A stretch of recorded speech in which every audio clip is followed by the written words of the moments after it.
Today it will be difficult to find a person who doesn't know about the Vietnam War. This conflict has strongly affected the entire modern culture, art and the military industry in general. The war began as a civil war in South Vietnam. Later, North Vietnam also entered the war. It was supported by China and USSR.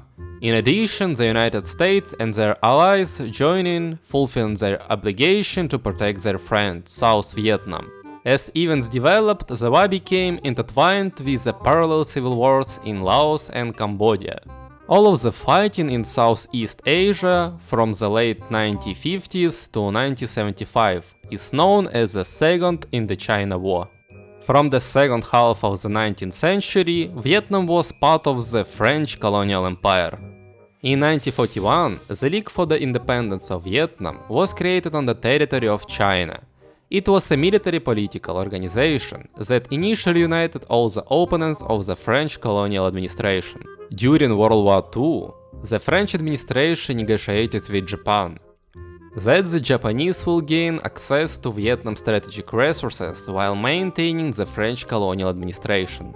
This agreement was valid until 1944, until the moment when Japan established complete control over the French territories by the armed forces. In September 1945, Japan surrendered as the Viet Minh took advantage of the temporary governmental anarchy. Who are you? I didn't call you! Get the fuck out of here! On September 2nd, 1945, Ho Chi Minh proclaimed the creation of Independent Democratic Republic of Vietnam throughout the Vietnamese territory. However, France refused to acknowledge the loss of its colony and deployed expeditionary force to Indochina, which in the fall of 1945 regained control of the colonial administration in southern Vietnam. Finally, we are liberated! What are we celebrating here? Liberated from the Japanese under the flag of France! Yeah! However, the French army couldn't cope with the partisan movement. Since 1950, the United States began to provide military assistance to French troops in Vietnam. However, in the same 1950, the Viet Minh began to receive military aid from China. By 1954, the situation for the French forces was almost hopeless. Nazis! Damn Nazis! I'll kill you! The war against Vietnam was extremely unpopular in France. In addition, the United States had already paid 80% of the cost of this war. The final blow to the colonial ambition of France in Indochina was a heavy defeat at the Battle of Dien Bien Phu. In July 1954, the Geneva Agreement were concluded, ending the 8-year war. According to the Geneva Agreement, the territory of Vietnam was temporarily divided along the 17th parallel, where the demilitarized zone was created. North Vietnam came under the control of the Viet Minh, and accordingly became the territory of Democratic Republic of Vietnam. South Vietnam remained under the authority of the local administration appointed by France.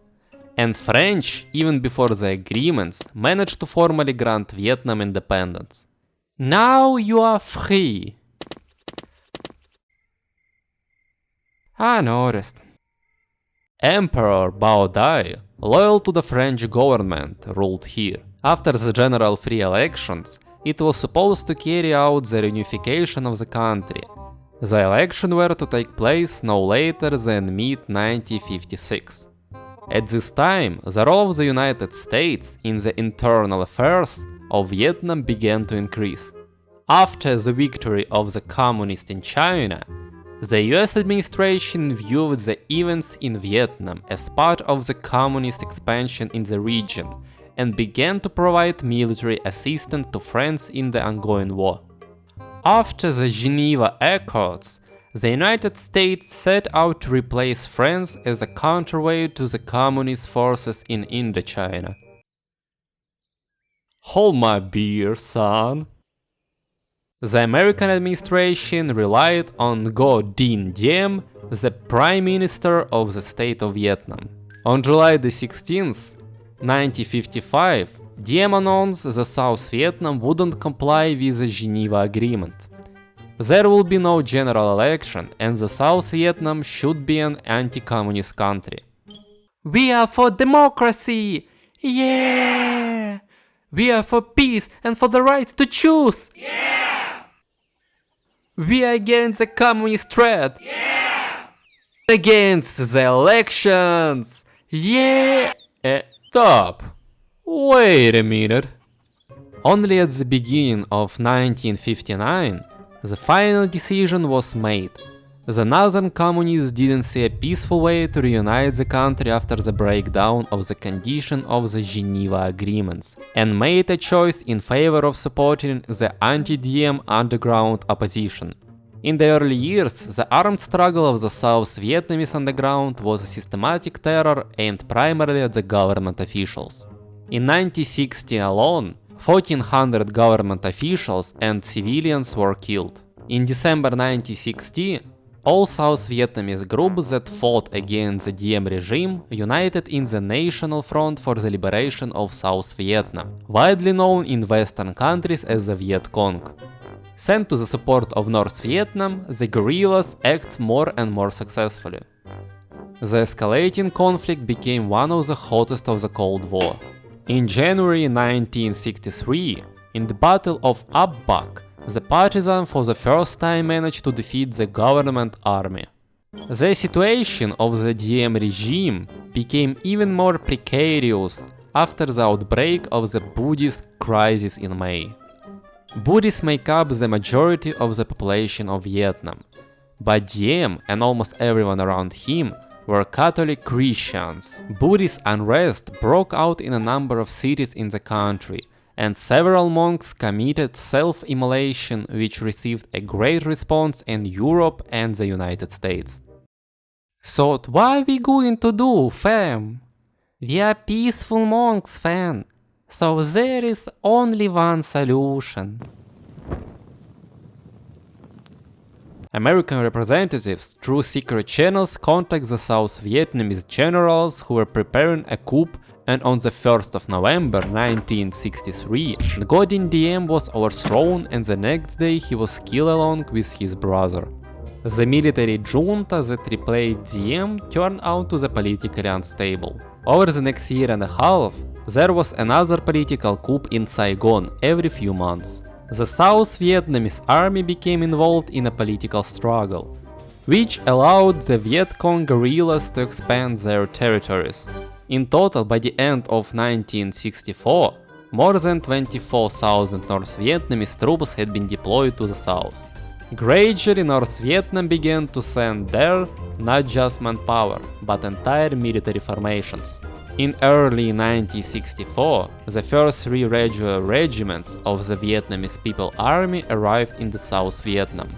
It wasn't possible to resolve the Vietnamese conflict by diplomatic methods, with the mediation of India and Poland due to North Vietnamese resistance and serious pressure exerted on Kennedy by military advisors. On August 2, 1964, the Gulf of Tonkin was the site of a battle between the US destroyer Maddox, which was carrying out electronic reconnaissance of the coast of North Vietnam, and North Vietnamese torpedo boats, the first of 2 so-called Tonkin incidents. The very fact of this battle isn't disputed by any of the researchers, but there are significant differences in the description of its details. In response to these alleged nighttime events, US carrier-based aircraft launched their first attack on military targets in North Vietnam on August 5th. The US Congress adopted the Tonkin Resolution, which gave the right to the new US President Lyndon Johnson to use military force in Southeast Asia if necessary. It seemed to me, or are you attacking? Johnson didn't immediately use the right given to him. However, the situation in South Vietnam got worse. Much worse. Successive governments in Saigon were engulfed in political intrigue and couldn't stop the conquest of the countrysides. Moreover, from the end of 1964,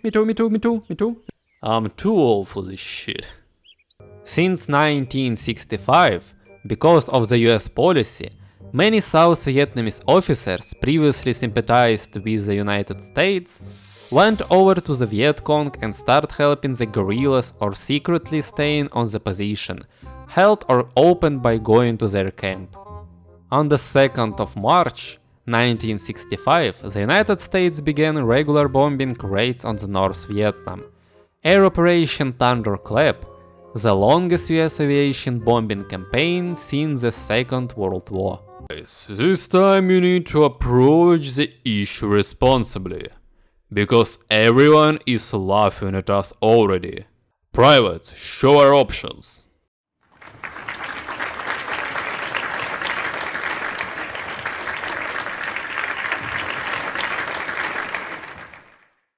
You're a genius, son.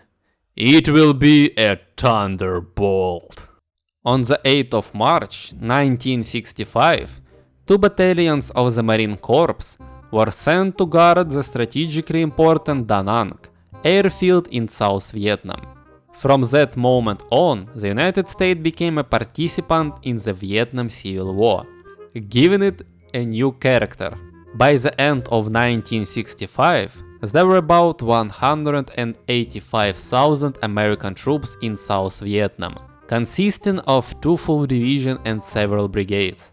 In the next 3 years, the contingent was significantly increased, reaching 540,000 people in the midst of the war.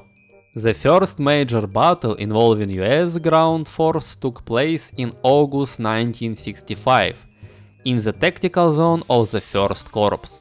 Several more battles took place in the fall, the most significant of which was the Battle of the Yan Drang Valley in November, in which there were equal force on both sides. From mid-1965 to mid-1969, US forces conducted large-scale offensive operations in South Vietnam, detecting and destroying large Viet Cong units and subunits in the North Vietnamese army. Since 1962, the territory of South Vietnam has been divided into tactical zones of 4 corps of the South Vietnamese army. Thus, the main opponent is the Mekong Delta with the government army in the Viet Cong. A high population density and vast rice paddies made the area ideal for guerrilla warfare, providing insurgents with shelter, a source of manpower and food. Sir, we haven't seen an enemy in a month. John, do you see someone? No, Steve, I don't. And we see nobody. And we do not see. From mid-1965 to the end of 1967, there was a constant escalation of hostilities in South Vietnam. The size of the government army, the forces of the North Vietnam, and the groups of the United States and its allies increased. Accordingly, the scope of operation carried out by both sides increased, and losses in manpower increased too. In 1968, the number of American troops in Vietnam was 540,000. Hoping to turn the tide of the war, the leadership of North Vietnam in mid-1967 began planning a large-scale offensive in the south, the goal of which was to overthrow the government of Nguyen Van Thieu and create the political prerequisites for the withdrawal of American troops. For the first time since the beginning of the war, strikes were struck on the largest South Vietnamese cities. So guys, today we are attacking a really big city. But sir! To withdraw US forces to remote areas of the country in the fall of 1967, the North Vietnamese command provoked so-called border battles, which were accompanied by heavy losses and ended in failure, including the major battle of Dak To. In January 1968, large North Vietnamese forces were concentrated near the US Marine Corps base Heshan and began a siege, which forced the American side to strengthen the garrison of the base. The US command was aware of the upcoming offensive operation, but underestimated its scale. The offensive began in the midst of Tita, the most revered holiday in Vietnam, during which both warring parties declared unilateral truces for several years in a row. Come on people, let's arrange a festival fireworks for them. The only significant success was the capture of city of Hue, the country's ancient capital, by 2 regiments of the North Vietnamese army. Militarily, the offensive ended in failure, but physiologically, it turned out to be a turning point in the Vietnam War. Against this background, the sudden Tet offensive, very widely covered by the media, discredited the public in the US military victories in Vietnam. The very fact that the communist forces were able to carry out such an operation showed that they were not exhausted and were continuing the struggle. The siege of Heshan, the battle for Saigon and Hue look like harbingers of disaster. The number of journalists and politicians who opposed the war grew. In their opinion, the war couldn't be won and it was immoral. In November 1968, Richard Nixon won the presidential elections in the United States, speaking under the slogan of ending the war with an honorable peace. Strong US public sympathy for the casualties in the war led to a change in the objective of the communists in the South Vietnam, with the offensive in early 1969. The new US administration began policy of Vietnamization, aimed at transferring responsibility for control over territories to the troops of South Vietnam. In fact, the task of the policy was to search for opportunities to withdraw US troops from the conflict zone. This was the end of the to search and destroy doctrine. In July, the systematic withdrawal of US troops from Vietnam began, which lasted more than 3 years. In the same period, the process of demoralization of the American army became noticeable. The reasons for the degeneration were the meaninglessness of the long war, visible to the soldiers, the partisan action of the communists, and drug addiction spread among the soldiers. Our machine live longer with skull gone? In neighboring Cambodia, where a civil war started by local communists has been going on since 1967, a coup took place in March 1970. The new government of this state, headed by Lon Nol, tried to kick the North Vietnamese troops from the country, who used it to territory for operation against South Vietnam. In response, the troops of North Vietnam began successful military operation against the government forces of Cambodia. To help Lon Nol, the United States and South Vietnam were forced to send their troops into Cambodia at the end of April. This action led to another outbreak of anti-war protest in the United States, and 2 months later, the American army left Cambodia at the behest of Nixon. The US army was becoming more and more demoralized. In 1970, 65,000 US service members were taking drugs in Vietnam. In South Vietnam itself, in 1971, American troops no longer conducted significant military operations. At the end of March 1972, another major offensive by the troops of North Vietnam began on the territory of South Vietnam, which went down in history as the Easter Offensive. The North Vietnamese troops assigned for this operation numbered about 125,000 soldiers, and for the first time since the beginning of the war, were reinforced with several hundred tanks. The offensive was executed in 3 directions in different parts of South Vietnam. Due to the continuing growth of anti-military sentiment in the United States, the success of the operation could end the war on favorable terms for North Vietnam. Thanks to the effective support of US aviation, the armed force of South Vietnam absorbed an offensive of the enemy.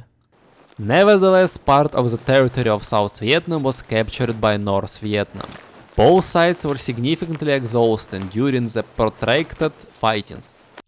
In general, the unsuccessful outcome of the Eastern Offensive forced the leadership of North Vietnam to intensify the negotiation with American representatives in Paris, in order to give the United States an opportunity to withdraw from the war as soon as possible on honorable terms. By July 1972, the Communists control about 10% of South Vietnam, up from 40%, 8 years earlier before the American intervention. On January 27, 1973, the Paris Peace Agreement was signed, according to which American troops left Vietnam. Fulfilling the signed agreement on March 29 of the same year, the United States completes the withdrawal of its troops from South Vietnam.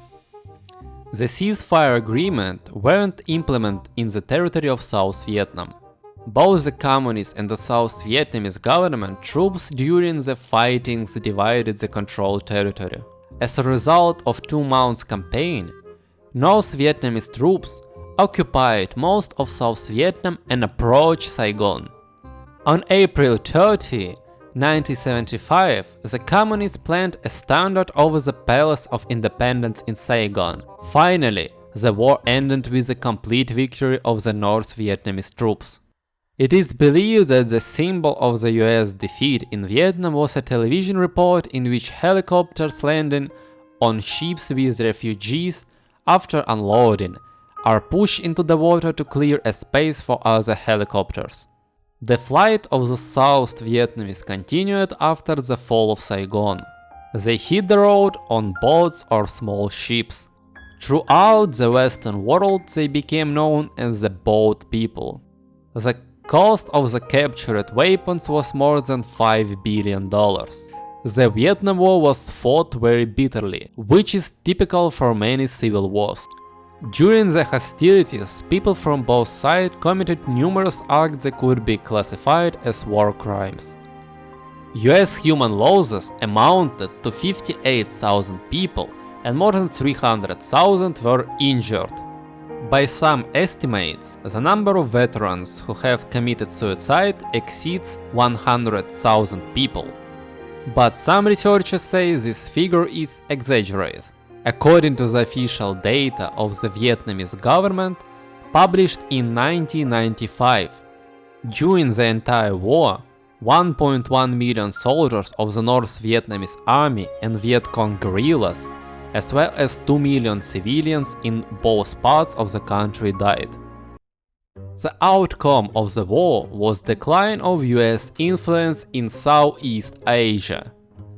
And afterwards, Vietnam put under its control first Laos and then Cambodia. South Korea, China, Thailand, Australia, New Zealand, the Philippines, Taiwan, Japan, Belgium, and the USSR took part in the war.